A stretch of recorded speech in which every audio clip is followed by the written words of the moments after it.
这个座谈是由Hugo 牧师、陈牧师跟邓公理牧师来主持。那他们会访谈6位这个 young couple 跟年轻人的代表。那我们就请现在时间就交给陈牧师和邓牧师。好，大家好，我先 check 一下，我们请访谈的弟兄姐妹在吗 ？Kevin, Janet, Wade, and Teresa, are you here? If you're here, just okay. I see Wade, I see Teresa, and I thought I saw Janet. 刚才好像看到 Janet and Kevin. 邓牧师，你的儿子到了吗？ Yeah, and 邓牧师。他正在 login. Okay, there he is. Great, he's on. Okay, he's good. on. Okay. Okay, so I can see them. So maybe whoever's doing the host can pin them so that we can know those 4 screens, and also my screen and 邓牧师 screen. 谢谢 Thank you. 好，那我们就开始哈。大家好，我想是李牧师告诉我说，这下面的这个我心呐喊2代3访的访谈呢，全部要用英文 ，OK？ 所以呢，你要怪人的话，怪李牧师，不要怪我哈 ，just kidding。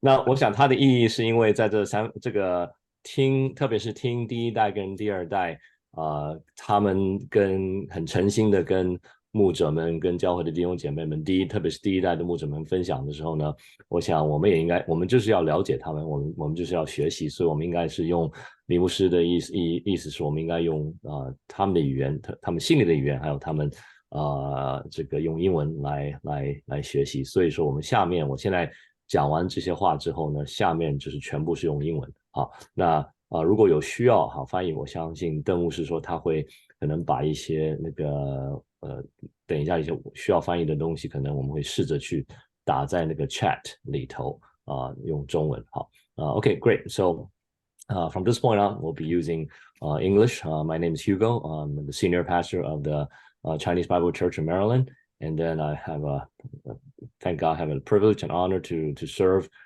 with Pastor Deng as sort of the host of this panel. And we invited a few, I think first gen or sort of first gen or 1.5 gen parents. Also, they are also co-workers in the church, some of them serving with the children, and some of them are serving the teens from churches. And also Pastor Deng invited his son to join us. So first I'm going to let them just introduce themselves. Maybe briefly you can share your name and maybe your role. You can share your own role as a parent or also as a co-worker. Where are you serving in the church? And then also maybe you can share sort of, because we're talking about them across generations in Chinese church, right? So other than introduce yourself, maybe share one thing that you appreciate about the North American immigrant Chinese church, as opposed to non-Chinese churches. You can either share one thing that you appreciate about it, or you can share one concern you have for it. That's your choice. You can be an optimist or pessimist. I'm just kidding, but I think both are important. So you can share one thing. So I'm just gonna use what's on my screen to go across. Maybe I'll start with the second generation person first. Zachary, do you go by Zach or Zachary? Zach is fine.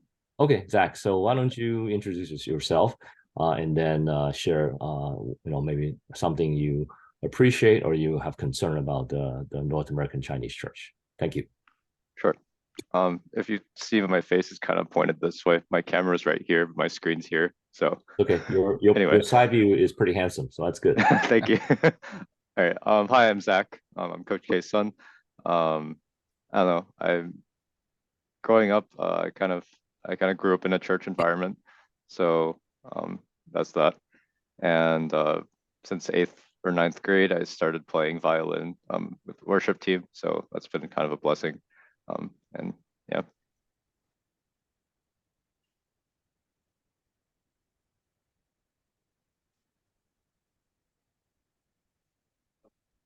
牧师，你的麦克风没有开。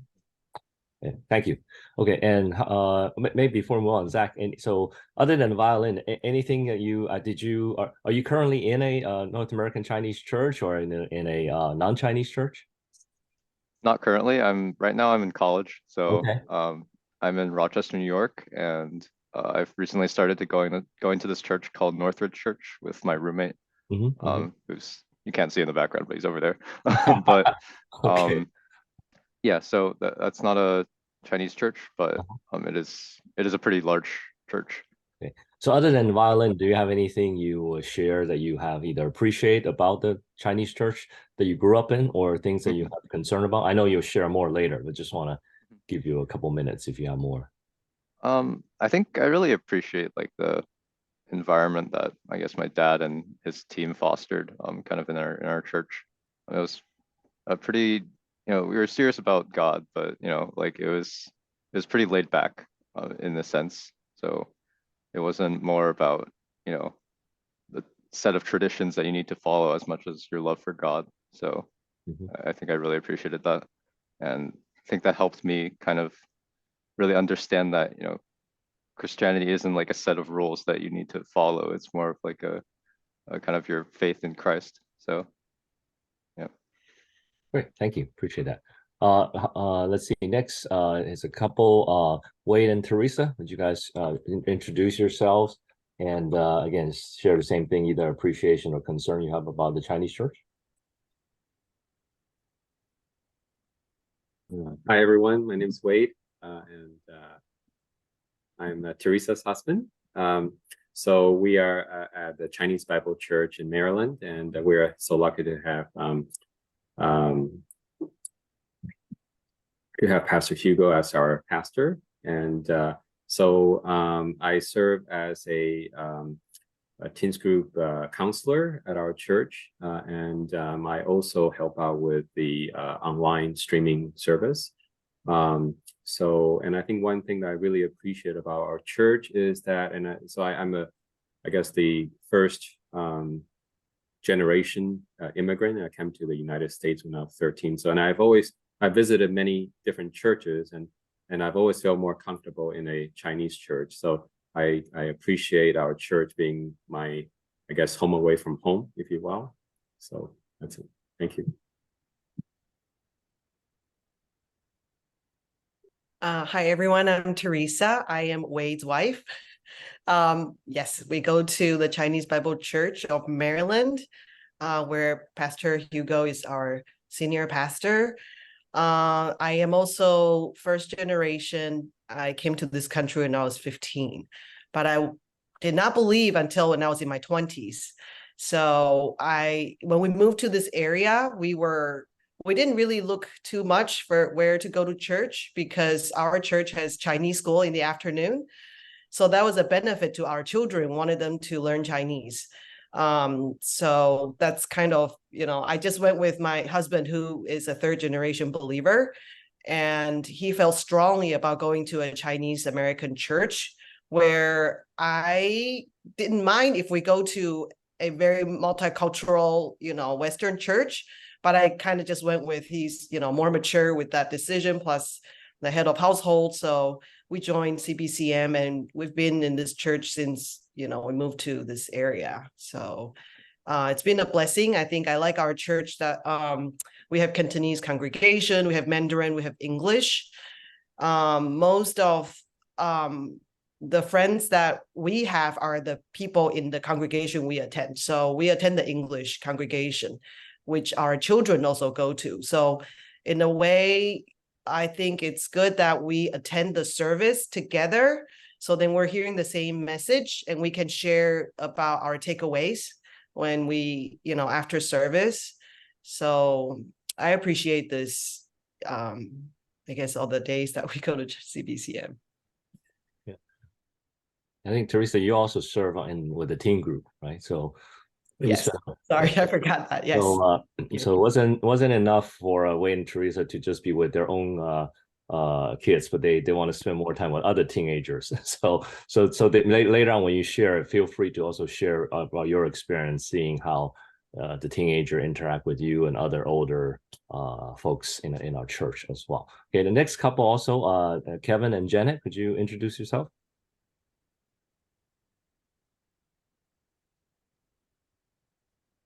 Can I go first? Hi, I'm Kevin. First generation Chinese American came. I really kind of my introduction to Christianity is really at the American church where my wife Janet introduced me to Christ. So we came to the CBCM maybe a couple years ago after Janet did quite a bit of research for the teens group, which how we end up at CBCM for our two boys. So I really appreciate, like I said, the culture of some Chinese heritage that can link to that you can just the history, the language, and the people in the Chinese culture a little bit different than where we grew up in the American church, which is also fantastic at the same time. But I appreciate really all the Chinese American congregate together to worship Christ. So in that sense, yeah. I'll be serving the Sunday school Kingdom Builder going forward, starting this quarter. The Kingdom Builder church is for children, so he will be serving as a children's teacher. Yep. Hi everyone, I'm Janet. I am currently serving in the teens group as a counselor. We joined, like my husband said, we joined CBCM a little over 2 years ago, although it started off as online during COVID. Prior to that, we had been going to this other American church, my husband and I, and our kids for a long time before we got married, and then into the years of started having family. And it was when our oldest, who's now a senior in high school, it was when he started entering into middle school, I realized it was American church, that he wasn't quite fitting in. I could sense there was a cultural difference, and teenage years start off kind of rough anyway for most teenagers. And so that's when I started really to look for American Chinese churches where I know he could feel more connected. And God answered the prayers all the time. So when COVID came, a lot of bad things happened, but one of the few good things I could say is it was easier for us to switch churches because I was also serving an old church. And so it would have been really hard to say, sorry, I'm no longer here, I'm no longer coming, and I'm no longer teaching in Sunday school. So, but during COVID, everything went online. So it was sort of a natural breakup, I guess, an easier breakup. But since we've been at CBCM, right off the bat, right from the beginning, both my kids just got plugged into a teens group, and it really felt like a second home in such an amazing short amount of time. And I know that it was only possible because God really wanted to answer the prayers that had been put out there for our teens. And our oldest Ethan is a senior, like I said. He's made really such amazing spiritual progress in his maturity. Our youngest is a 7th grader. So this will be his 2nd year in teens group. But again, we both, as a family, we all really appreciate how at our church, CBCM, it really meets the needs of multicultural, sort of generational type of thinking and just challenges that we face individually as well as a family, and sometimes also even as parents against kids and that sort of dynamics. Thank you.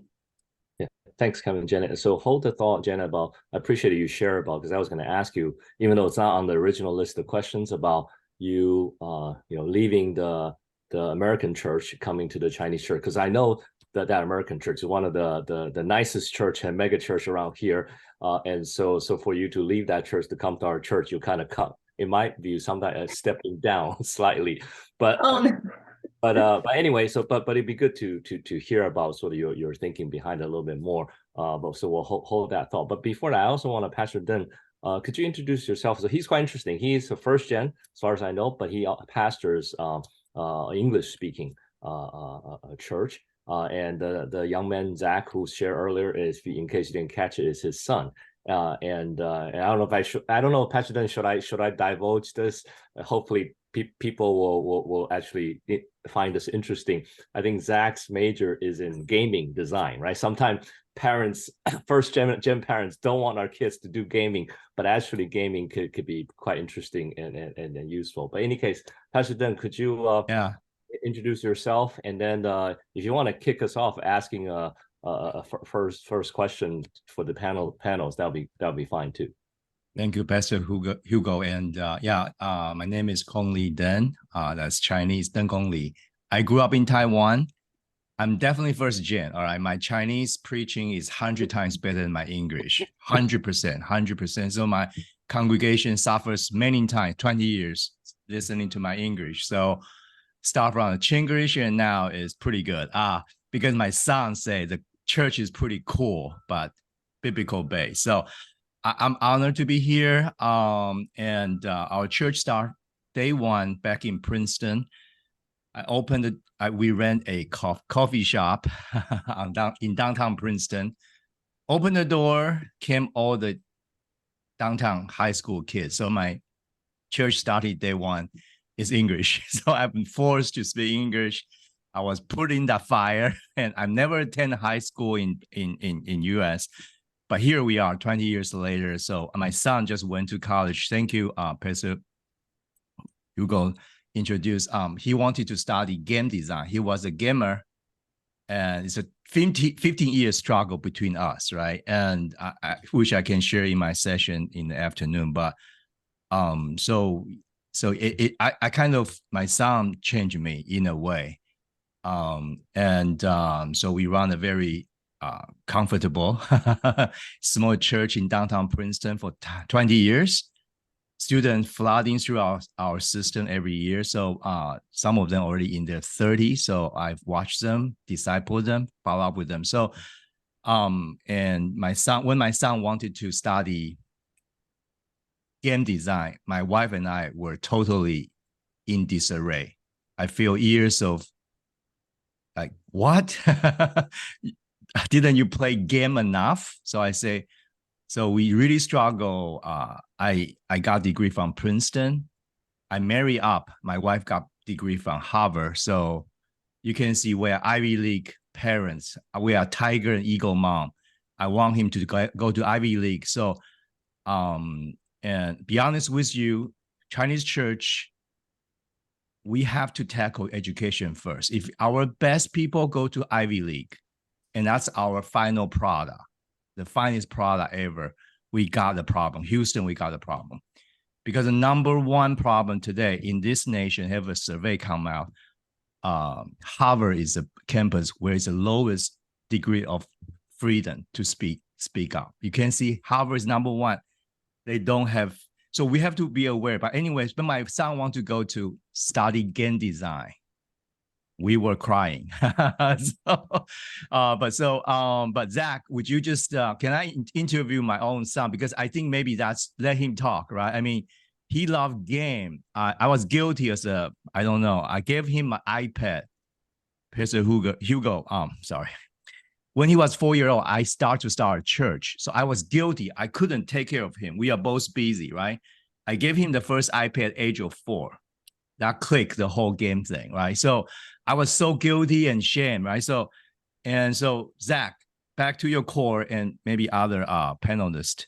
What do you think the whole process so far, and how did you convince your parent to allow you to study game design? Okay, Zach, is that okay, Pastor Hugo? That would be, sure. I'm vulnerable here. I try to be vulnerable here. It's like, it's not we are successful. We are still in the, Go ahead, Zach. A big question. I mean, I could start by giving my whole life story. I think, yeah, it's kind of a story that my dad has shared many times, and he might be better at it than me, honestly. But I think just the whole process of getting here, because in my college application process, I applied to many schools for computer science, which is like many other Asian kids at my school. And I have to say, like, I did keep up pretty good grades, pretty strong extracurricular. Like, I had a pretty good application, but I think during that entire time, it was just like, God, where do you want me to go? I'll go with you. And I had some dreams, right? They didn't work out, but eventually I settled at RIT because they had a great game design program. Originally, it was basically just a safety school. It was like, okay, well, let's see what happens. And it became like one of like only two options. So eventually I settled on RIT. I was like, because they invited me to their honors program, and I was like, oh. And then I looked more into the school, and I saw that it actually had some really great opportunities. Like, I haven't seen a school where you can literally negotiate anything. We have like a school of individualized study, and I talked to their director, and he basically said anything's negotiable. And so if you want to get credit from like an online course from nearby university, U of R, or if you want to just pursue your own pathway, then you can do that.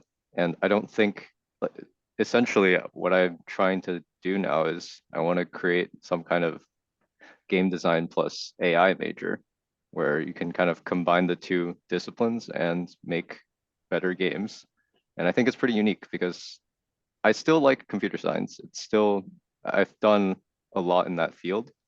From anything from like web design to, even a bit of AI and, Python projects along the way.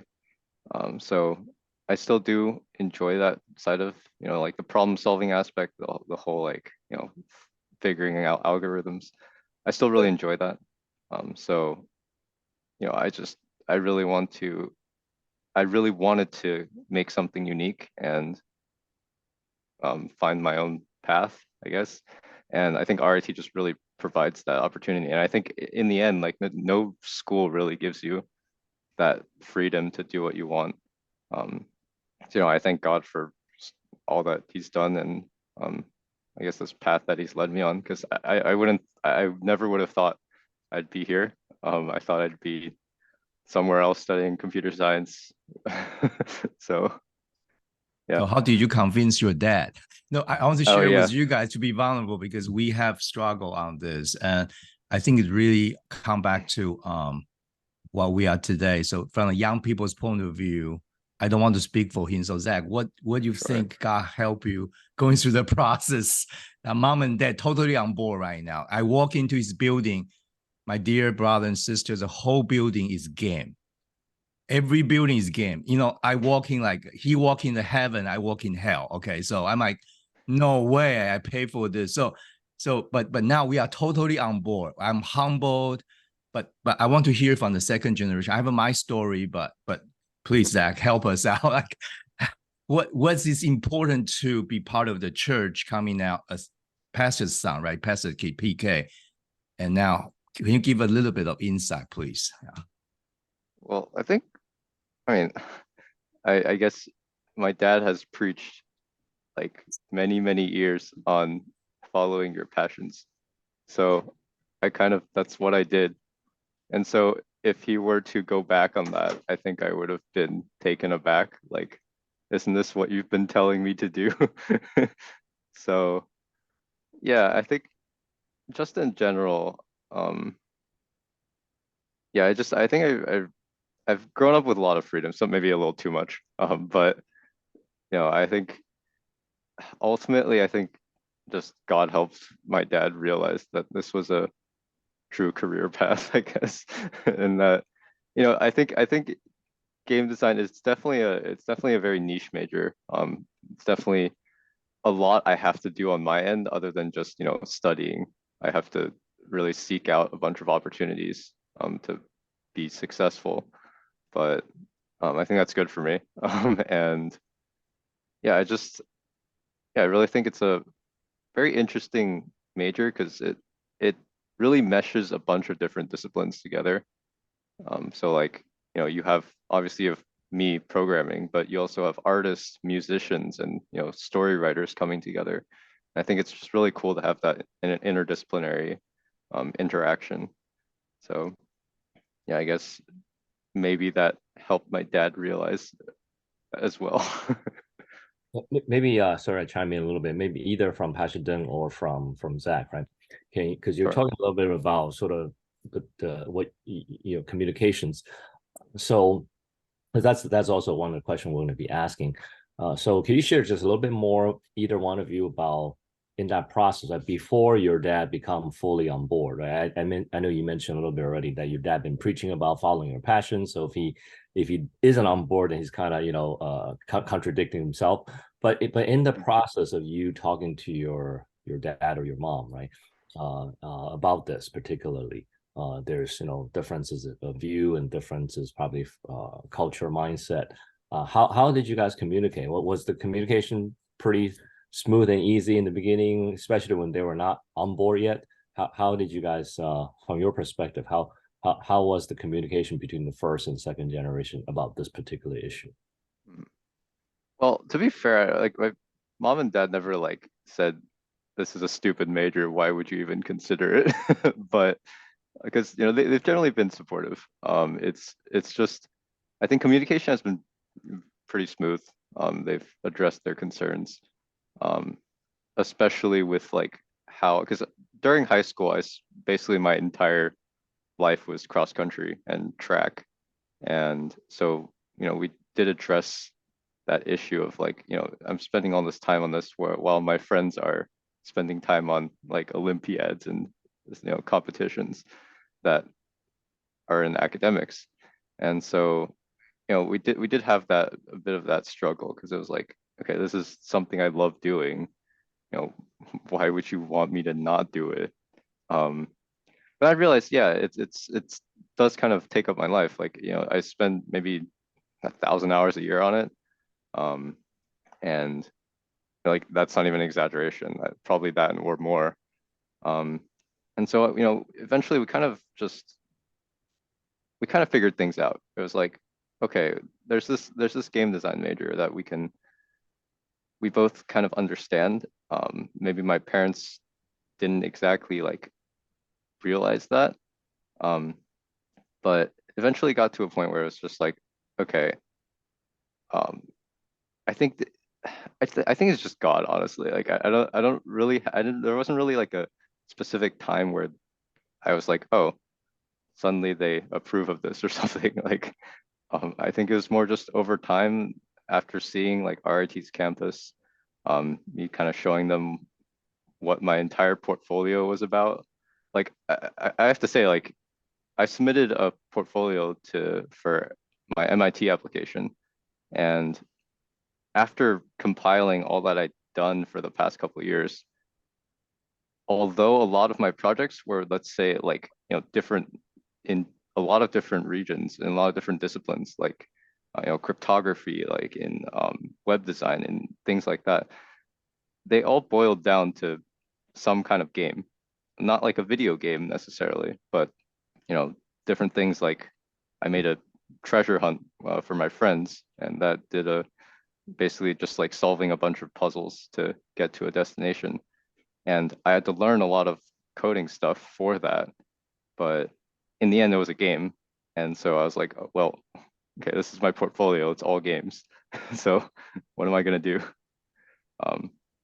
And so, yeah. Thank you. Yeah. So before we move on, because we do have to move on because there's many more questions. Yeah, sure.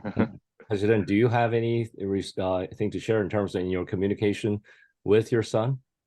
Number one is God, you know, seriously. But I want to give you a little story. He loved to play game, addicted to game when he was 7 or 9 years old. So we pray and we change our pastor style, and we start to focus on passion, find their uniqueness since they are young, developing.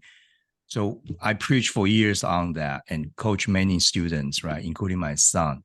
So just a quick question. So before he left, he developed AI, and he used my 14 years of preaching and coaching verbiage, train the AI. So you guys may not like AI, but you know, so I and my Zach, we connect on technology. He loved it, I loved it. So we never let that go. Okay. So AI came out, we do something, he programmed it, trained the AI with 14 years of my message. And we both sit in front of the computer after he want to go to RIT. So Zach gave me an idea. Dad, why don't we use your AI to talk to yourself? So I say, okay. So seriously, so he typed a question like, I want to go to RIT do game design. That parent want me to go to Ivy League school. Can you help me write a letter to my dad to convince them I'm doing the right thing? I sitting there, it's like, like I'm going to hear about myself, 14 years of preaching and coaching. And the letter come out, dear parent, I'm Zach. This is my passion. I'm going to do this because my number one passion is I want to win. This is a major I know can win. I have high saving. I'll do it with a resource in mind, doing with integrity. I'm experienced. I want to jump out of the box. This will give a career like boom, boom, boom. I start crying. And Isaiah 53 come to my mind and say, who believe the message we preach? And Holy Spirit whisper in my mind, say, your son did. Don't disregard. Don't disrespect that little beginning I put into your heart when you preach. You have to honor me, not your tradition and your experience. I said, oh, I cry because I really submit myself to God. So Zach, you don't know that part, but Mom and I cry many nights. And we finally obey God, say, if this want my son to go, so be it. So release him. So that's he's stopped become a man right now, not under me. So hopefully that's a quick story to wrap this up. Yeah. Thank you, Pastor. So hopefully everyone can hear, even though this, maybe you're not so much interested in sort of game design or MIT or RIT, but I think it sounds like between you, Pastor, and Zach, right? There was a lot of communication going on, whether you use AI or no AI. There's a lot of communication going on. You keep the communication channel open, and also that you found something like through tech, right? You found something that you can connect with. Connect. I think first gen, second gen, parent, children, or even church, first gen and second gen, finding that common ground to connect is quite important. So I'm going to turn to the other panelists. Okay, so since we're on the topic of communications, right? Maybe you can share. This one was kind of for all, was for the next generation, but I think for all of you, since some of you are sort of 1 and 1.5 gen, right? So in the Chinese church, CBCM particularly, or other Chinese church, can you kind of give an example of perhaps good communications between first and second gen, or an example? You can also give a negative example of poor communications between first and second gen in the church. And again, even the reason I'm inviting you is not only you guys are great example in my church, but I want you to be honest. So you can share, from the youth group or from the church, good examples or the ugly examples too, so that way we can learn together. So maybe, I don't know if Wade or Teresa or Kevin and Janet wants to jump in first in terms of effective communication or ineffective communication between first and second gen you observe, either you experience or you observe in the church.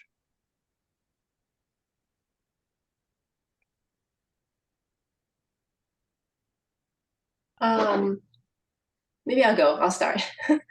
So I think in my own experience, it's really not easy to communicate with kids these days because they are taught to really think differently than their parents. And I think that comes a lot from social media, from their friends, from even schools, right? We've been very blessed in that we were able to send our kids to a very small Christian school. So they were being bubbled for a long time. And so for Ethan, he was at this very nicely Christian environment from K through 8th. And then, but I could see in middle schools was when a lot of his friends were having phones. And so even though it was a Christian school, a lot of the kids started bringing influence they would get from whatever they were seeing on their phones. And Ethan did not have a phone. And so that's when I started to see, wow, it was really getting hard to communicate with them. Things I used to say, he would just say, okay, I get it, mommy, no problem. Now I'm hearing I'm hearing pushbacks. I'm seeing he's not agreeing. He might not verbalizing it, very strongly, but I could see on his face kind of like whatever. And so that was when I really started to feel like it was so much more important to find an outside voice that agreed with what I'm trying to teach or what we're trying to teach. And so outside of home, naturally, there was church, right? So school, church, school, outside of home, there's school and there's church. And so that was when I started seeing like how he was not getting what he needed from the church community in teens, which I kind of mentioned earlier. So communication was really looking back, and I really think it was divine, nothing other than divine wisdom, was that it was the communication that really kind of started to bug me, how I was not getting through him as you know, I had been able to, as he was starting off his teenage years. And so over the years, he's now 18. So this is what, sixth grade, fifth grade through 18. So it's gone through many years of just trying to constantly connect with him. And, you know, I grew up in a family where if I say yes, you better say yes, or just shut up, right? So this is very different. I've learned to really listen to him, and he knows it's been so challenging many times. So I would just break down crying because I'm very emotional, I guess, as a woman, as a mom. But he sees how I would just at times, a lot of times, break away to say, you know what, in my tears, I'm thinking I'm gonna go pray because I can't even talk right now. And I thank God that over the years he sees that. He sees the communication is more than just between me and him, but really bring God into the picture. And even sometimes it's not just like, okay, Lord, tell us what you want me to say. It's more of just pause and for me to break away. And that becomes sort of the part of communication style that I would do with him. So I think he started to realize that. And sometimes he's now, you know, old enough to say, well, have you prayed about this? Because I would say, you know, I'm struggling with this, or I'm having trouble about this with your brother. And he's like, well, maybe we should go pray, mommy, you know? So those moments are the moments that I felt like, okay, Lord, this is why communication was so important, because he sees communication is not just what I'm trying to tell his little brother what to do. It's really like, how does God fit in? And it's not perfect by no means. He's still a teenager. He's still got, you know, many moments. But I think the communication has gotten easier because we do have a sort of a foundation they all go back to, which is God, or what does the Bible say? What is, you know, how he knows as what God calls us to do as parents, and he appreciates that. And I think when he understands that, it makes the communication a little bit easier, in that he knows I'm not against him, just like God's not against us, right? So we're all trying to be sort of getting through this by understanding each other better. And like I said, there's still many challenges, and sometimes on an hourly basis. Teresa knows. I share with my dear sister a lot of our struggles. But in terms of in the teens group, I also have just, you know, I've heard here and there how sometimes teens might not have that with their parents. At home, they either feel like my parents only care about my grades, so they don't talk to us about anything else. They don't care, or they only push me through this, and I don't even bother want to say anything. I'm just tired. And so it breaks my heart when I hear that, although I totally understand from both perspectives, right? The parents try to prioritize certain things, and the kids are growing up in a very different times and different culture. So, you know, as communication, I think I love how our church and our teens group, we indirectly and also directly try to emphasize communication and what it means in God's eyes, right? What does Scripture say?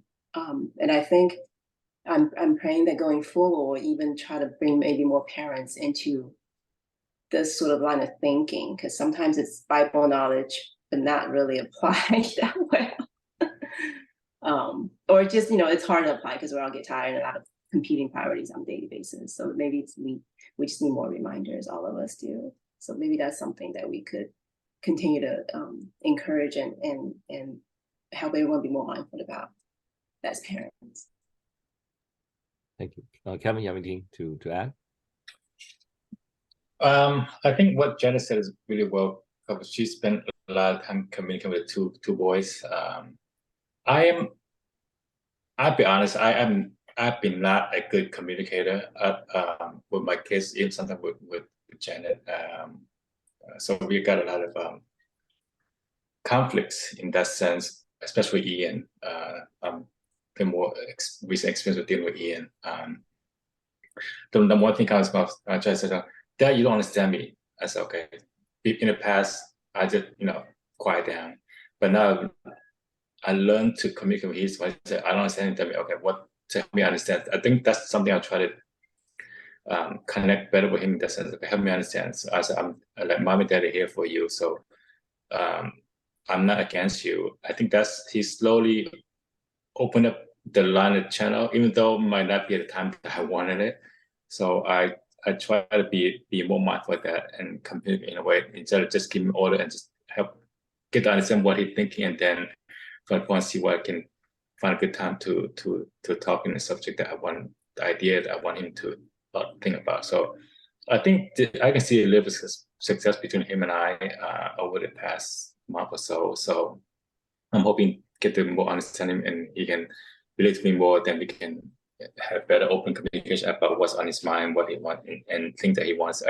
And the second thing also, you always said no to the thing I wanted to do anyway. So, well, by default was no, so that I can think about and what happens. So I'm trying to be more mindful in that area and what he thinking going through, and instead of imposing the way I grew up with, which kind of laissez-faire. I mean, first generation parents working hard, and I kind of, like my wife Janice thought, I kind of raised myself, but without knowing, with God's blessing along the way. But I did not know back then.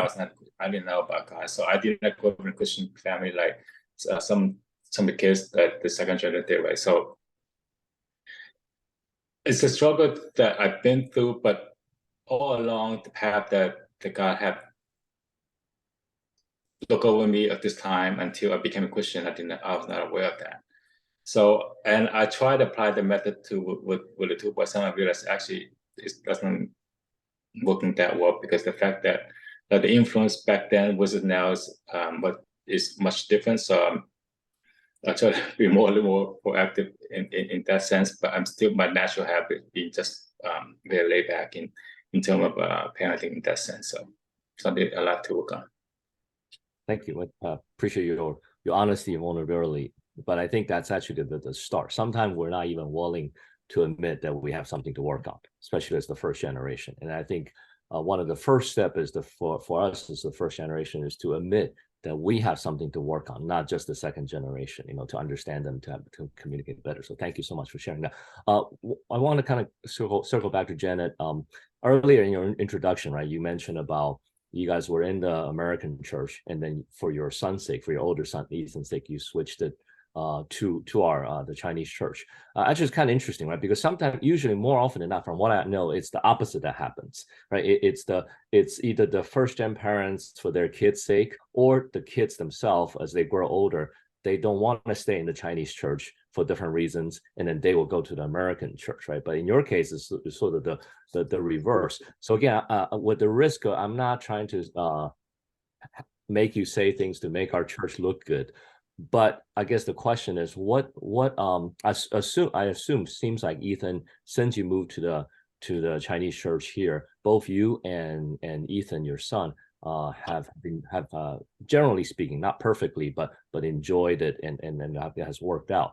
So, but what did the Chinese church, CBCM in particular, or the Chinese church environment provided that the American church couldn't provide or didn't provide that was helpful? So one thing is really finding that balance of school, right? Your priority is academics. We hear this all the time. Your job right now is school, right? We have a job to go to. Your job is to go to school.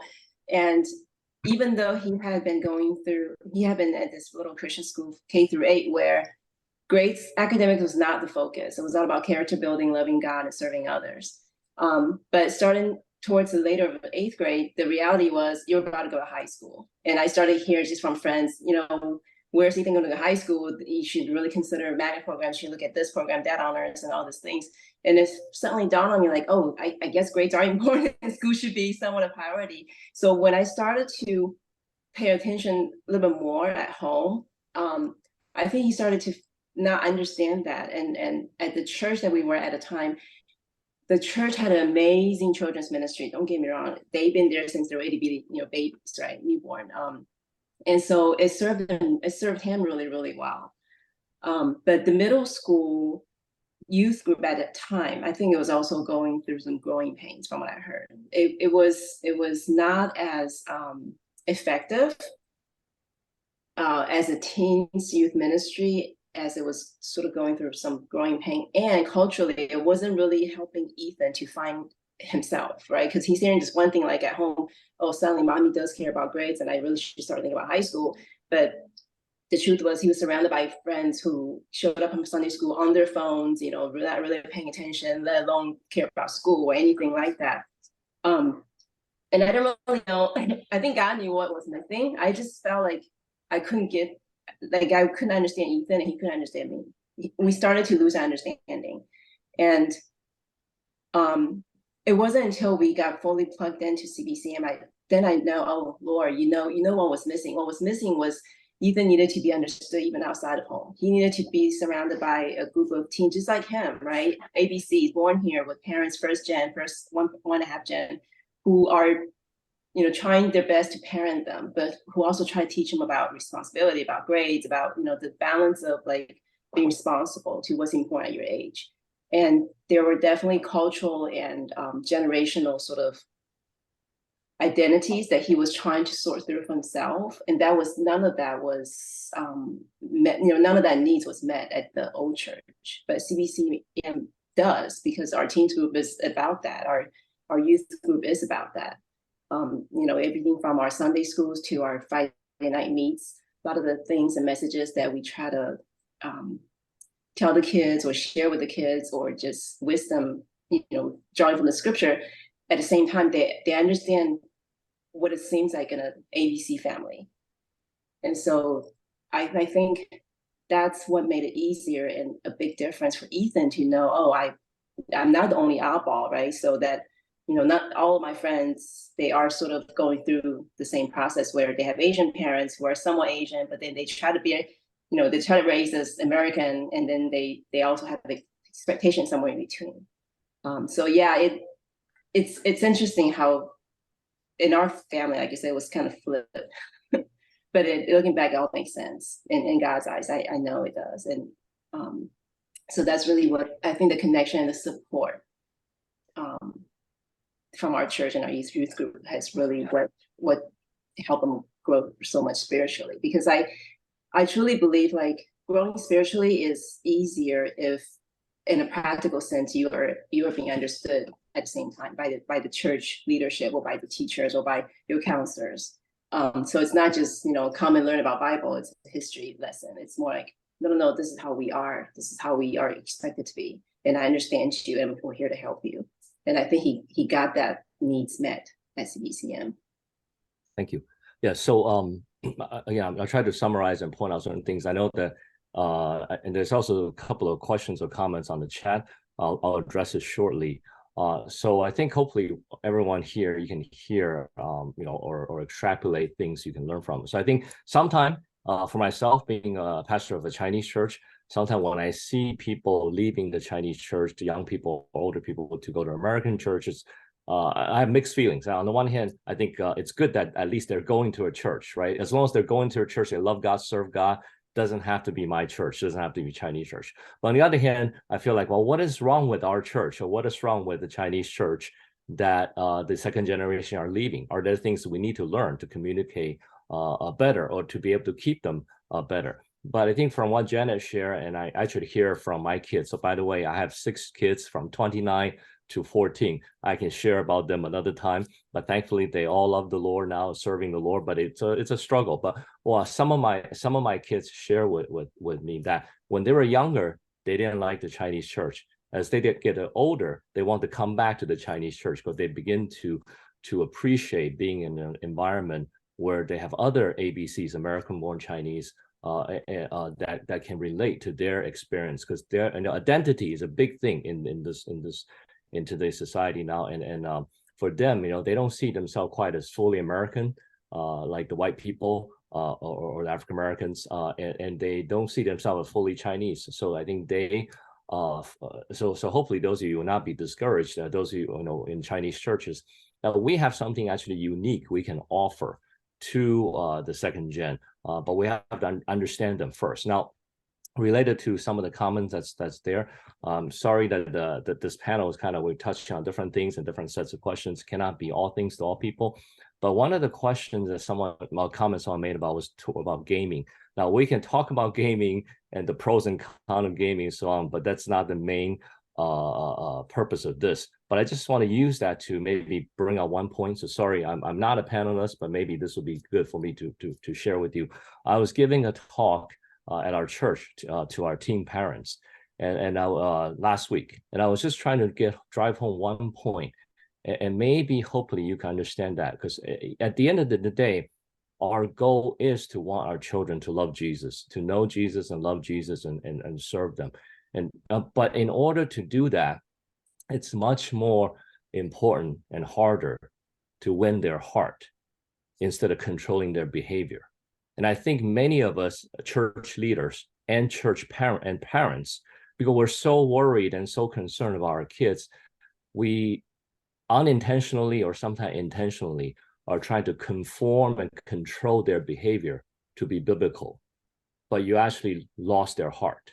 And I think the way to not lose their heart is, there's an American saying, they don't care how much you know until they know how much you care.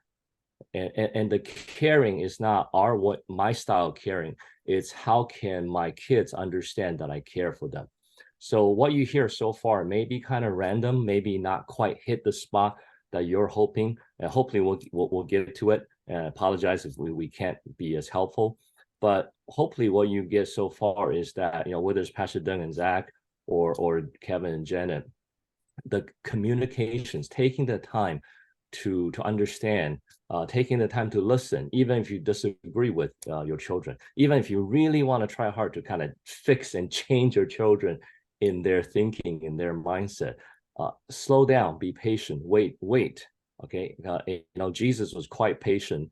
He certainly told the disciples certain things that they were doing wrong, but he was also extremely patient with them for 3.5 years. So hopefully you can understand is that the long term, we're playing the long game, right? Chinese says 放长线钓大鱼, right? So the long game is that they will love Jesus and serve Jesus. But in order for you to do that, for the fishing string not to break or the net not to break, and you lose their heart, is to first win their heart, to help them to see that even if you can totally disagree on something, that they can still talk to you. You will still listen. You will not shut them down.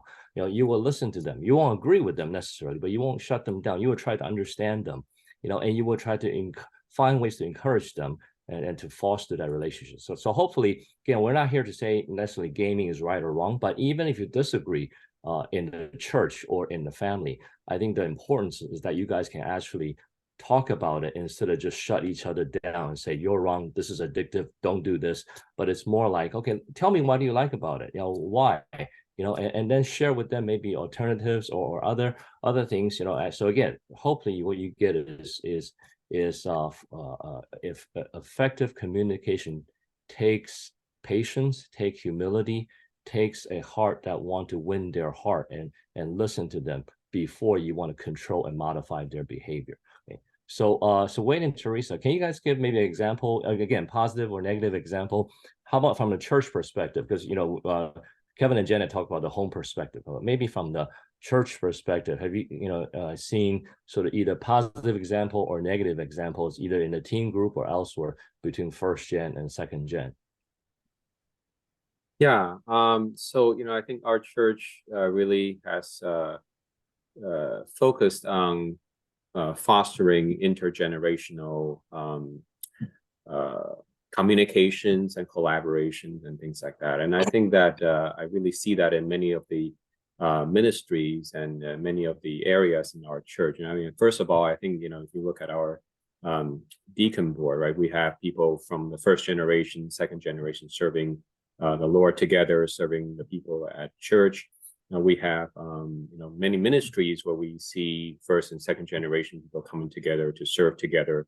Both my wife and I serve as teens group counselors, and I really treasure the time and the opportunities that I have to teach the teens and to fellowship with them and things like that, and and to disciple some of them, things like that. So I think those are really good examples of fostering intergenerational relationships and collaborations.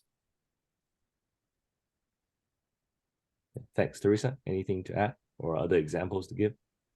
Yes, so I definitely appreciate our teens group director is someone who knows so well of the younger generation's lingo, because a lot of the new generation, they speak in certain, like there's some certain words they use and I just don't understand. So sometimes I'm like, I'm a counselor and I don't know what they're talking about. So I'm also learning to understand them. I think this, as the first generation, we don't understand their generation because we didn't grow up the way they did. It's a different culture, different environment. So a lot of times when we try to force the way we were raised on them, it backfires because it's a turnoff. And our kids all rely on their friends. So they turn away from us, they go to their friends. And, so the communication is a break because then they don't trust us. They don't want to tell us anything. And they only want to listen to their friends because they understand. And I know there are parents who are strict and, they give certain hours that they can use on gadgets and it's locked down. They cannot, it doesn't work after they use their phone for so long. But many of the kids actually became very angry. And so again, this is like Pastor Hugo said, they just don't see that you care about them. You just want to control them. And so I feel that for communications, in our teens group, it's good that I try to bring myself down to their level to understand why they behave a certain way. And I try to connect with them. So it's almost learning the culture and, kind of grow with them. And to build trust is really important. If they don't trust you, they're not going to tell you anything. So once you have the trust, then you can walk together.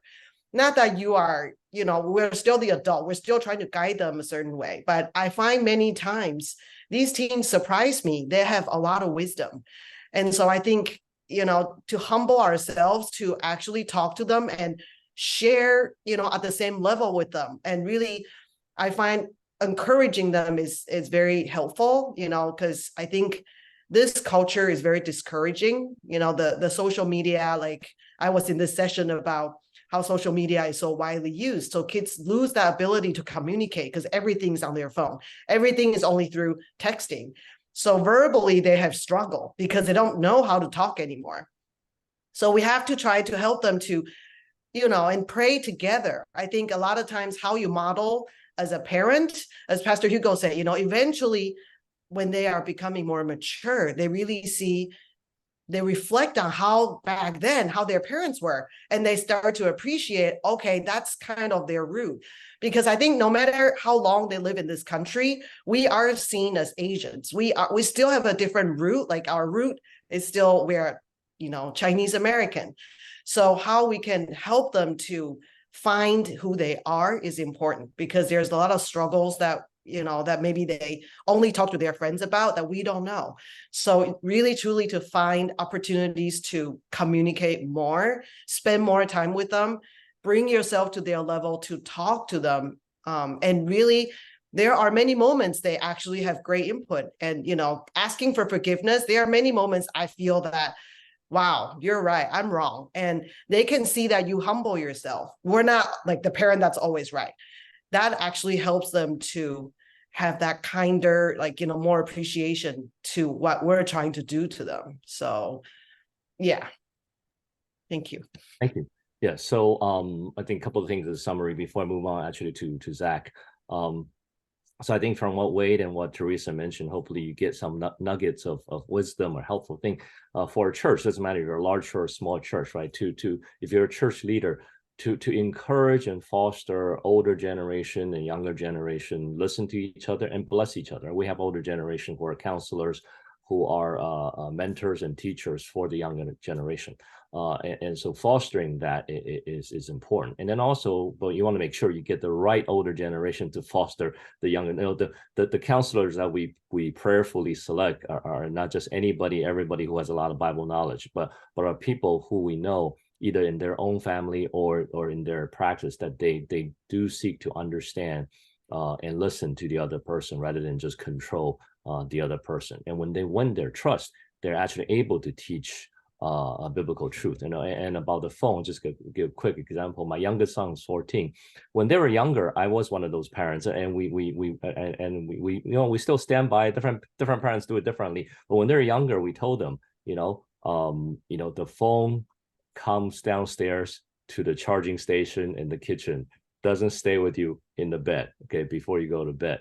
And so they did that, and they were not too happy about that, but they did that because that was the rule, right?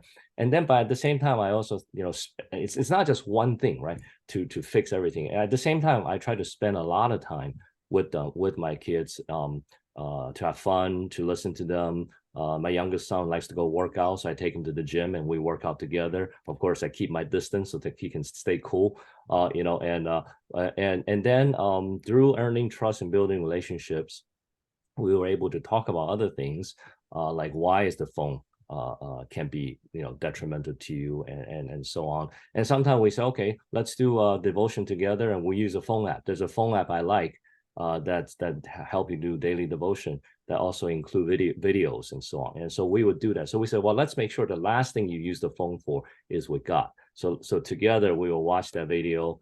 We will talk about it. We will read the scripture, and then we will put the phone away. Well, now he's older. It's interesting because we say, okay, the rule is gone now. As you're older, we trust you, make your own judgment.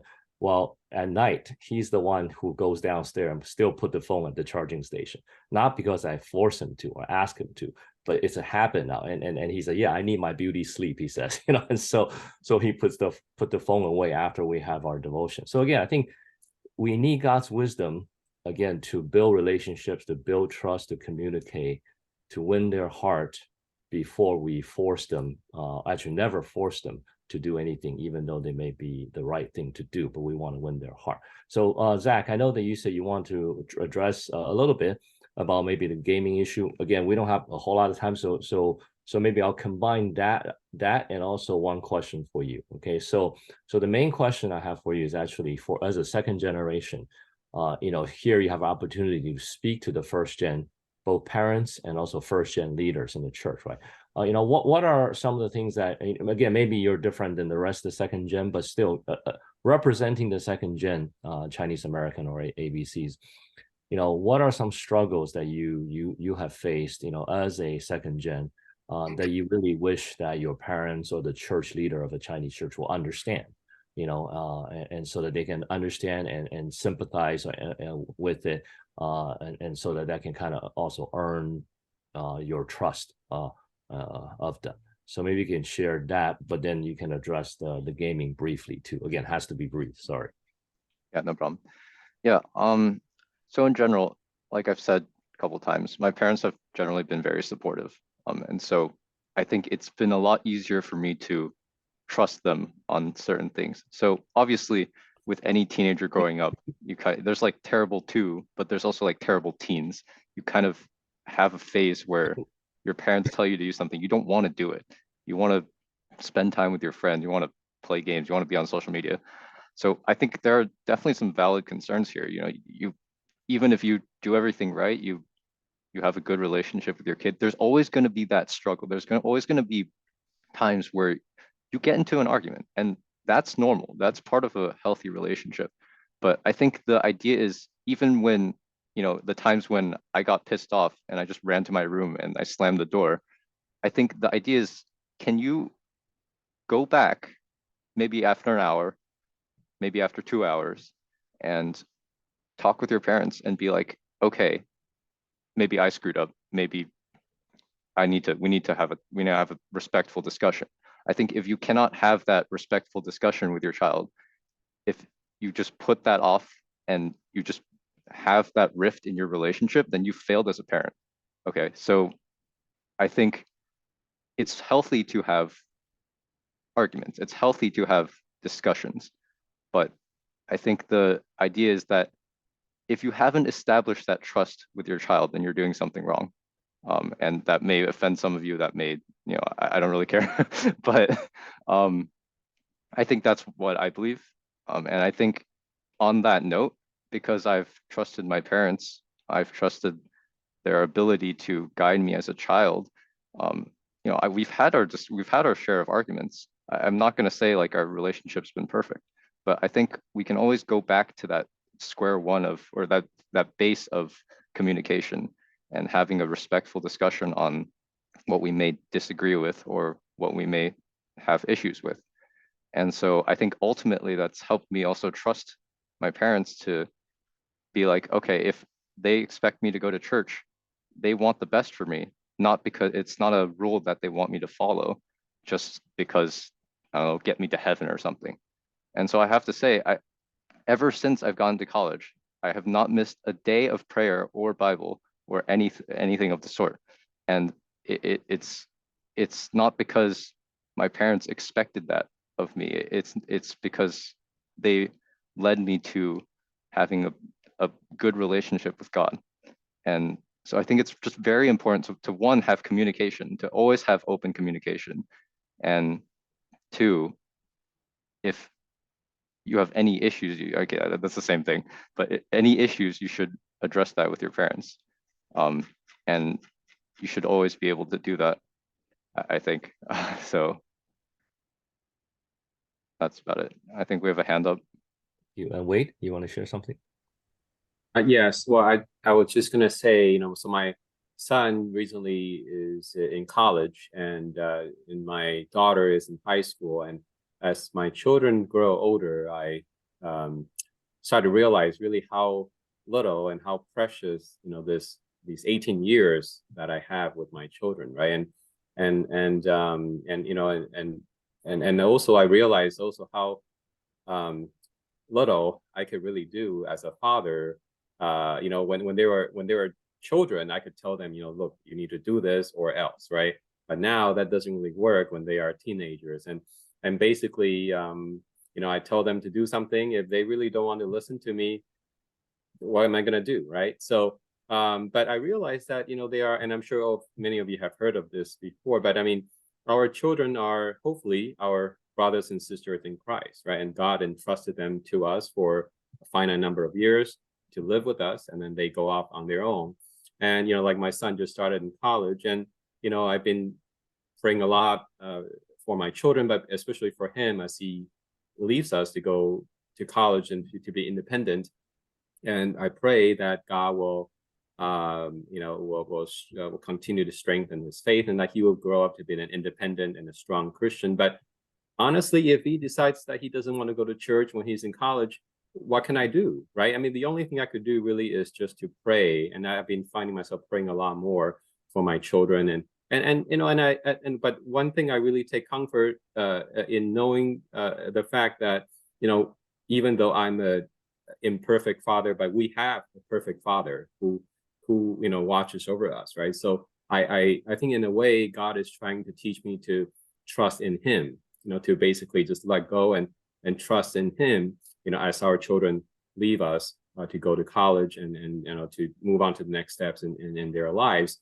Even though I'm not there with them all the time, but God is with them, right? God is watching over them. So I think that maintaining as they grow older, and sometimes we still have conflicts, and they they don't do things I tell them to do. But I think one thing I find that is really important, I think many of you have mentioned this, to maintain a good relationship. Because if I'm upset, they are upset, nothing is going to get through, right? So I think maintaining a good relationship, and no matter what, being always willing to listen to their side of things, as Pastor Hugo had mentioned, and as Zach has said earlier, I think that's really important. Thank you. I know that I want to address a couple of things, so our time is running short. We reserve some time at the end for comments and questions, so we're not ignoring your raised hand or your comments. In fact, if you can't wait, just type it out on the chat, and we noticed it already. But if you wanted to share something or ask something, we will. If that time is coming up soon, so we'll get to that. But quickly, a couple of other things. So I don't know if hopefully you heard again from Zach's comment as well as from Teresa's comment. One of the things that perhaps traditional Chinese or first gen or older generation leaders or parents that we tend not to do well is apologize, and admit that we have done something wrong. But that's very valuable. Somehow we think that doing that will lose face. I have talked to parents before that they say, no, even though I did something wrong, I cannot admit to my kids, because if I do that, then I will lose my 尊严, my respect. Actually, you'd be surprised that if I find that for myself and many parents who have done it, who genuinely apologize and ask for forgiveness from their kids or something that they misunderstood, they did wrong, we gain more respect than less, and so hopefully you can take that home as a point. And also, since all of you are so encouraging and haven't given a negative example, let me give you one from our church quickly, and kind of maybe it'll help you. So our youth director, as Teresa mentioned, she's not first gen Chinese, but she's an older generation compared to the younger gen high school, because actually we're not just talking about first and second gen. There's multiple generation from immigrant to second, third, fourth, right? So recently she had to discipline our teen group, teenage officers. So these are teenagers, my son included, who are serving as officers, but they broke the rules, so to speak. At a retreat, there's curfew. You're supposed to go to bed at 11, and you don't get up, run around till after a certain time. Well, some of them got together and they wanted to go see the sunrise because the retreat place is beautiful. They can see a beautiful sunrise. So they got together and broke the curfew and left early to go see the sunrise. Now, when the director found out, she and I actually talked. She said, "What do you think? Should I just let it go? Should I discipline them?" I said, "Well, what do you think?" She said, "I think I should talk to them about it, because this is not the first time; it's the second time they've done something like this, right?" And then so she decided to talk to them and give them consequences, right? And I was talking to my son about it. My son was actually, on the one hand, he was very honest. He told me he was very upset and he disagreed with the team director's decision. He's like, "We didn't go out do anything bad. We went to see the sunrise. And the night before, when the speaker was speaking, he told us to enjoy God's creation." So you can tell how our kids can really argue, right? And so he mentioned all that. He says, we didn't do anything wrong. I don't think, I disagree with it. But then I because we have that trust, we can talk about different things. And I said, well, how about let's look at it from the director's perspective. And you didn't do anything wrong in terms of the actual action, but she had given you this sort of rule for everyone to obey. Other people may break it and do things wrong, and you are officers. You have to set example. So we talked for a while, and then he kind of understood, and he said, "Yeah, I understand," and that's why, and also the director gave them choices. I think 4 or 5 choices as consequences they can pick from, and one of the consequences was to set up and clean up, and do a lot of the sort of the dirty work, so to speak, and that's what he picked. And then as we talked more, while he may still disagree with what's wrong with the action of going to see the sunrise, but he understood better where the director is coming from, and he took the consequences willingly, without any resentment anymore. So again, there could have been perhaps different ways to do it, but in this case, I think there was some conflict, but then also ways to resolve it from the leadership and from the parent perspective. I also want to show you one thing.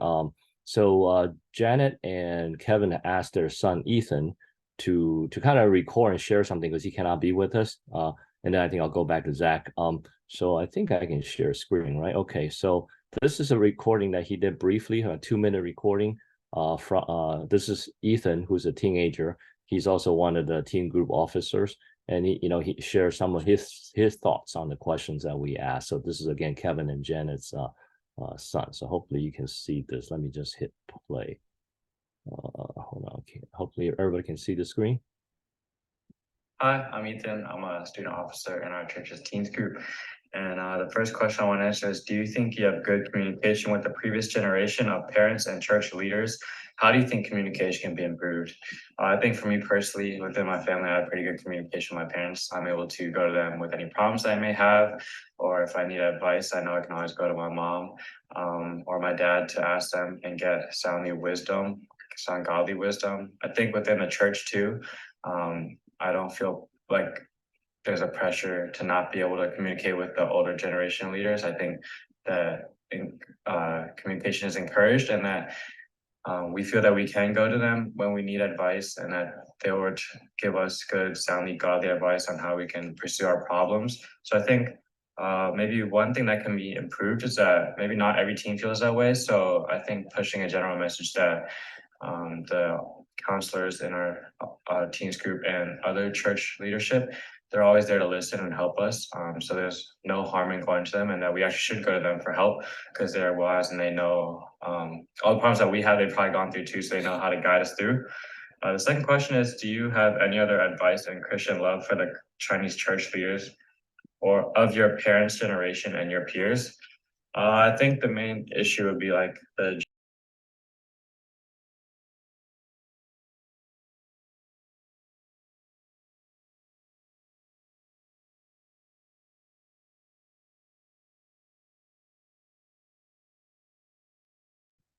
陈牧师听不到声音了。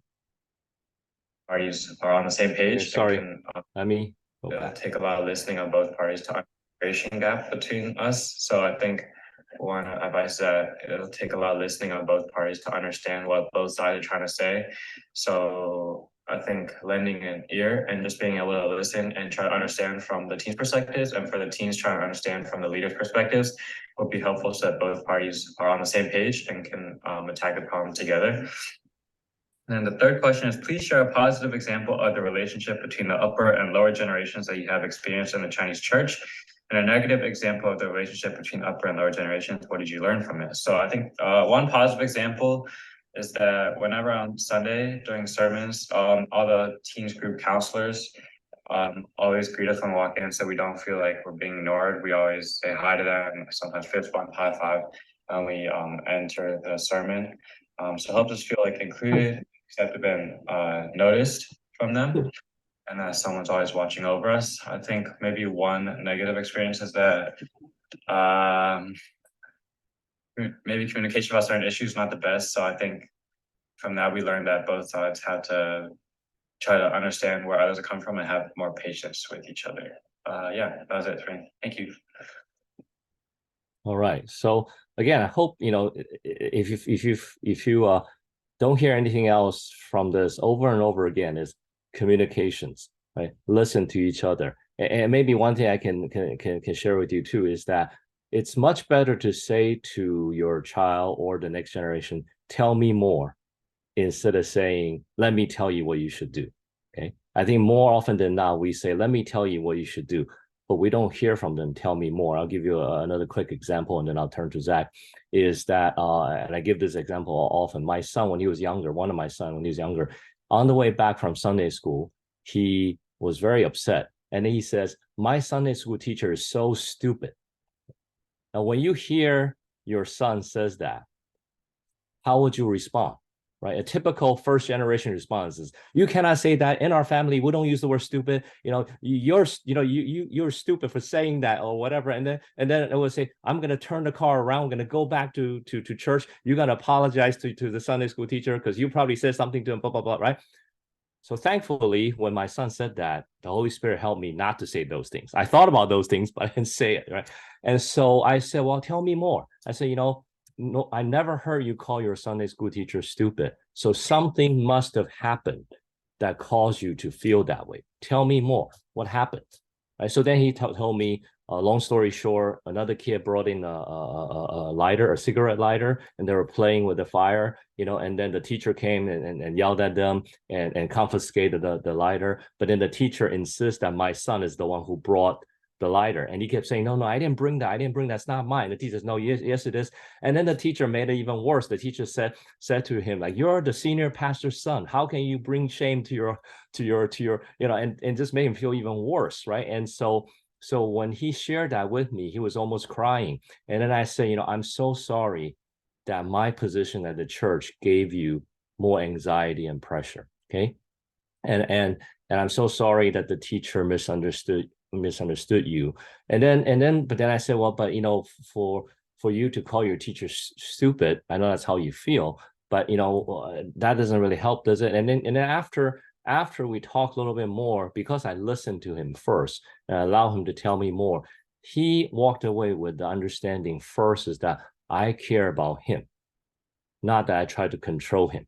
But because he saw I care about him, he started sharing more. And at the end of the conversation, he said, yeah, Dad, I'm sorry. I shouldn't call my Sunday school teacher stupid, and he said, but don't worry, I didn't tell her she's stupid. I just said it in the car, and then I said, well, if you need to, we can talk to the Sunday school teacher to clear this up. And then he actually was quite understanding. He said, no, he said, Dad, the Sunday school teacher gave me pressure because she said that I'm the senior pastor's son. So if you took me there and talked to her, she will feel pressure that you're the senior pastor and trying to force her to do something. So I don't want to give that pressure to her. So I've forgiven her already, and I shouldn't have played with the lighter anyway. So let's forget about it, right? We could not arrive at that conclusion, I'm sure, if I didn't first really listen to him and ask him how did it go, and understand, try to understand him. So again, hope you if you forget anything, communications, listening, being patient, being humble, get into their lives is so important. Zach, go ahead. You want to have something to share? Oh yeah, I think I wanted to go like a bit back on the topic of apologizing. Honestly, I've been pretty bad with that. Like it's a really hard thing to do, because you're saying you have to like kind of let go of your ego. But I really have to say, growing up, my parents, whenever they like blew their top off at me and like yelled at me, every day or the following day or even within hours, they would come back to me and apologize. And like reflecting back on it, at first it was like, why would you do that? I screwed up and you made some valid points. But I think it's not that they wanted to go back on what they were saying like, okay, I didn't mean to yell at you.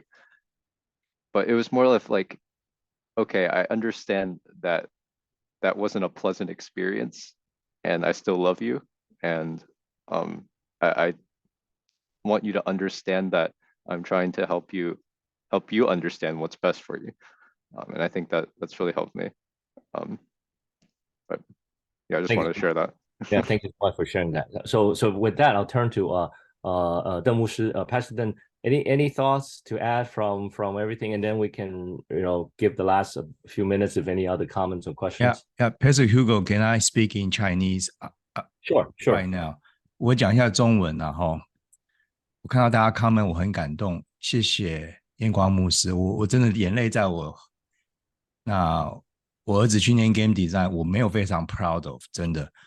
那我也知道 game 真的害了很多家庭，我们也是其中一个，所以这是我们跟他 together 一起的过程。那我真的心里非常柔和谦卑，因为没有办法，我看到太多家庭，所以其实我们自己有带了差不多快要100个孩子是游戏沉迷的，那我们就用游戏带他们走出游戏沉迷，所以重点不是沉迷，也不是用 game 给他们游戏沉迷那我谢谢有这样的一个机会，我真的没有想把我们父子，这可是最后1秒钟被叫进来的。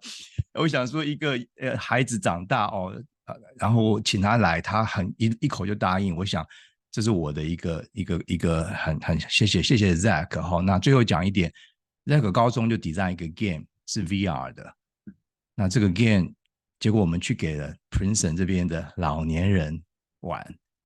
哎呀，你还有智障，还有 Parkinson， 你要知道他们来在 game 里面玩了40-50分钟，就运动走路，好高兴哦。所以 game 它是一个我认为有很不好的地方，也是我很挣扎的地方，也很愧疚啊。但是我只想把我们野人献铺，我们父子比较独特的，还有妈妈也进来，所以我并不是完全就赞成 game， 我想再谈。但是就刚才 Pastor Hugo 讲的，他们的心在这里，那我们有没有可能在半途跟他们 meet， 帮助他们不要越过那个界限？而那个界限一定是神的界限，但是一定要是心里面的界限，不是我们设的，不然到大学他现在一定每天打 game。我如果没有走过这10年，他今天一定每天打，因为你限制他，他现在打到爽这样。所以对我来说，我只想说分享一下，这是我个人的。好，那我用中文讲可能更贴切不会觉得哇。所以我们有很多失败的经验，你们有兴趣，我们带孩子，带我自己孩子，所以真的我还是希望要设界限，也绝对不能沉迷那我们有课程专门教怎么样设这个界限，从圣经的，如果有机会我有再分享。但是谢谢 Pastor Hugo 给我的机会用中文讲比较贴切一点OK, back to you 谢谢邓牧师。我知道我们现在只有5分钟的时间，林牧师我让你来控制什么时候结束。我刚才看到一个张静华张姐妹，不好意思你手举了很久了，然后我到现在才给你时间，你可以分享一下吗？ OK, 我很快分享。English or Chinese is fine. Okay, I can use English. Okay, my grandson's name is Micah. Micah, from the name, you know that we are a Christian family. And then he started to like Hearthstone. If you know the game, you know this is a very hard game. And he loves it. And he spent a lot of time, but he still keep the work is always B and B minus, so it's always maintain average. And then the end of senior year, very surprisingly, because he did a very good job. So LA Time sent a whole crew to our house, my daughter's house, and then have an interview with Micah. And Micah very soon and get the very good scholarship from University of Utah, because University of Utah have a very big gaming kind of department. So he did a good job, and he still doing it, still going to the international game, competition. And he always earned a lot of money for the university. And then we are very proud of him because he still maintained his GPA, and he is decided to doing the medical field. Is not a doctor, but is a caregiver and health, caregiver. So actually, I think that if you let your children, when they grew up in college, let them not only give them a lot of money to spend, just let them work and maintain the good GPA, and then they will do a good job, and pray is very, very important. You have to pray that God guide them to the right path. Don't always just says, you are wrong, I'm right, you are wrong, I'm right. So I feel Zach and Pastor Dunn give me a lot of high five. I feel that's a very encouraging, and to keep a relationship with your kids is very important. Don't even lose it. Okay, this is my sharing. Thank you. Okay, thank you. 2 minutes left. Okay, any quick questions? And I guess Pastor Lee, if people have further questions, you can give Pastor Deng and my contact, or we can talk offline other time too. Let's see, let's see, next one, is it, I'm looking at my screen, hold on, let me unpin so that I can see everybody more clearly. Okay, Bill, do you can you share or ask a question? Yes. Yeah, I'm from San Francisco, and I'm now 73. my children are now adults now. Some are in their 30s. I just want to say that my son also went through that stage of gaming to addictive stage. And it gave us so much heartache. And he left church, and he would rather game than going to church and all that. But now, later on, he recovered. He actually had a depression and had to go through counseling, and now he is all recovered, and we are in great communicating stage, and he appreciated our help to get him back. What I want to say is point out more. Don't just simply look at whether gaming is right or wrong, and if he can make a lot of money out of gaming, oh, then that's great. A college can give them scholarship to do gaming studies. Oh, that's great. That's successful. I need to point out is that gaming is a big industry. You have to look at the big tech, that they are developing this kind of addictive instrument to make a lot of money. And in the process, they break so many families. And if you look at it from a spiritual angle, isn't it towards the evil side that something can get so many young children addicted and pull them away from the real life into a virtual world? That doesn't really mean too much in it. Yes, you can learn something in gaming strategy, build a friendship. Yeah, that's something is I agree is positive. However, the negative is much bigger. Okay, so I also agree that having good communication, all you have said that about good communication is really, really valid. And that's exactly what I did to get my son out of that situation, okay? However, I want to point out is look at a bigger picture, okay? Who wants to control the children?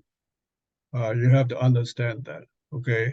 Don't get sucked into this technology thing, which in a spiritual, if you look at it from a spiritual side, it's very anti-Christ. Yeah, that's all I want to share. Thank you, Bill. I know we're out of time. But just let me wrap up by also remind again, right? Communications is really key, but it's not just communication information, right? It's communication in a way that builds relationship and build trust. I don't know about any of your kids. Certainly some of my kids have gotten interested in games, maybe not to the point of addiction, but they play a lot. And we talked about the games they play, what kind of game they play and so on, or other things they do. They're not just gaming. There are other things they do sometimes we're concerned about. But again, my encouragement to you is that, as you spend time with them, however your kid is, I mean, it takes a lot of time, even as they're young, to build that relationship, to build that trust, so that my children enjoy spending time. I can next time, hopefully we have another opportunity, have them come share. They say they enjoy spending time with dad or mom or together as much as they enjoy gaming or soccer or volleyball and so on. It takes a lot of time to build that, and then because of that, their life is much more balanced. A lot of time, I'm not saying it's always the case, but I also, as a pastor, have to counsel a number of kids help them out of adult kids out of addiction, but usually it's not just that game. It is a lot of other things that have built up to that in their family life, in their family relationship, or in their own life. So again, hopefully you can take away, all of you here, take away is that it takes time for us to spend time to love our children well. Now, it includes, of course, teaching them to love Jesus and follow Jesus. But in order for that to happen, building the foundation of a trusting, loving, respectful, caring relationship is a key. And that translates to the church too. If we are pastors and elders and first generation leaders, how we look at the second generation or later generation of young adults and teens, how we treat them. They can tell, do we really care for them or respect them, or do we see them as too young, don't understand anything, and put them down?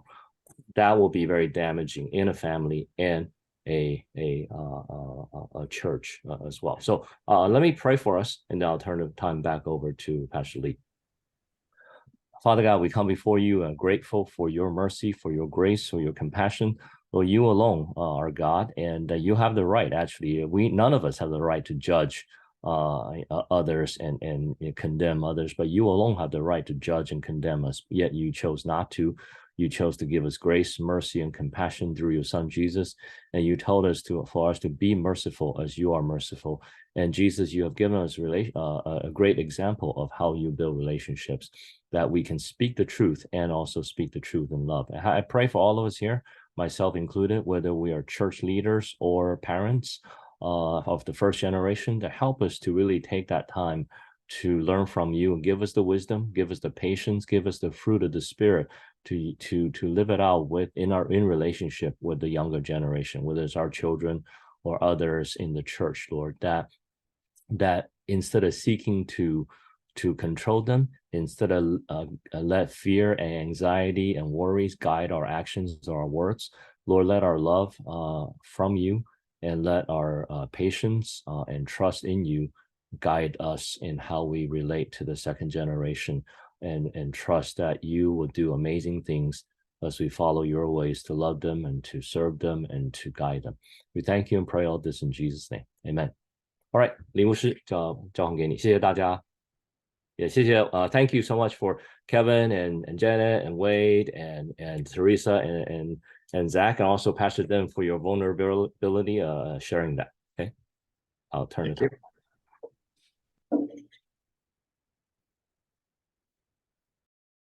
林牧师，你是 mute。好，谢谢两位牧师的这个主持，还有这些受访的嘉宾们。大家如果能够打开镜头，我们拍拍手，这个感谢他们一下哈。这个我们还有很多可以讨论的